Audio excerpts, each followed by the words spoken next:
Might add more something. Nosh in the Nude is a slightly unusual concept of Jamie Warby, who's invited us into her kitchen. So Jamie, what are you cooking today? What are you doing? Today I'm going to be making a vegan coconut curry. So you do something called Nosh in the Nude. What Nosh in the Nude?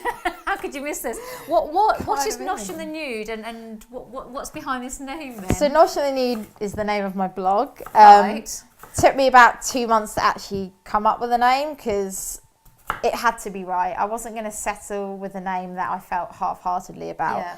So the name itself, just like a blessing in disguise, just popped up one day, and I just knew that's the right name. But then as I thought into it and thought about the depth behind the name, I thought this perfectly complements what I'm trying to get across when I cook. So Nosh is another word for food, which I think is quite cheeky and quite funny, which represents me. Yeah. And then in the nude, to me, basically means cooking from scratch, stripping back of all those additives and chemicals and preservatives that you find in so many supermarkets and shop-bought food, and just, cooking from scratch from the beginning, basically food in the nude.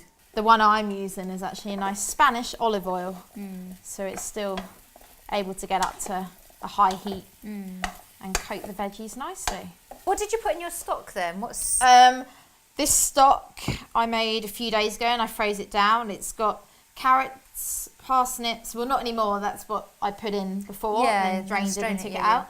So carrots, parsnips, celery, white onion, fresh rosemary and bay leaf, and seasoning and water. Yeah. So I'm just going to pop the coconut cream / milk in at the moment.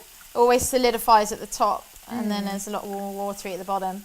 Coat the veggies in there, and then we're going to add some vegetable stock to this as well in the moment, because obviously it needs some more liquid, and we still got some more veggies to put in there yet. So this is my homemade vegetable stock. I'm going to pour that much in for now. So I'm just going to pop in another colour now.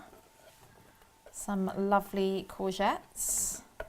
So just going to chuck the coriander in, and funnily enough some raisins, because again it adds a really sweet kick to it.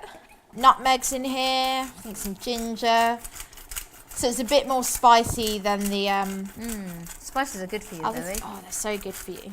Everything is in there now, so I'm just going to leave it to simmer. I'm going to leave the liquid to thicken, the flavours to come out, and can come back to it in about half an hour or so, and it'll be ready to eat by that time. So it's cheers with our water. Cheers, well done. Thanks for coming along today, darling. Thank you. See what I mean? Like a nice sweetness to it. There was a sweetness. Yeah. Not like your normal blow your head off curry.